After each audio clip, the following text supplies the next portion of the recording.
Ang mangkukulam. Sa liblib na baryo ng San Roque, may isang matandang babae na kilala sa pangalang Aling Sabel. Siya ay payat, kuba, at laging nakaitim. Siya ang kinatatakutan ng mga bata at iniiwasan ng matatanda. Ayon sa kwento, isa raw siyang mangkukulam. Tuwing gabi ng bagyo, naririnig sa kanyang lumang bahay ang mga bulong at halakhak na tila hindi kanya.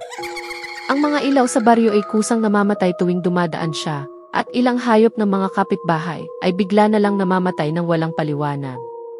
Isang gabi ng malakas na bagyo, nawala ang 6 na manok ni Mang Lito. Galit na galit siya at pinagbintangan si Aling Sabel. "Tama na ang pagpapanggap mong matanda ka," sigaw niya ni Mang Lito. "Bukas, pupuntahan ka namin kasama ng mga taga-barangay." Sa aking manunood, huwag kalimutang mag-follow at like kung nakaabot ka na sa bahaging ito ng ating kwento. Salamat, ang kwento ay magpapatuloy. Ngunit kinabukasan, hindi na nakita si Mang Lito. Tanging ang kanyang sombrero ang natagpuan sa gitna ng palayan. Ito ay may bahid ng putik na tila may humila sa kanya pababa. Mula noon, walang nangahas na bumangga kay Aling Sabel. Sa tuwing may nawawalang hayop o taong nagkakasakit ng biglaan, walang nagsasalita, ngunit lahat ay lihim na nananalangin, "Huwag mo po kaming kukulamin, Aling Sabel."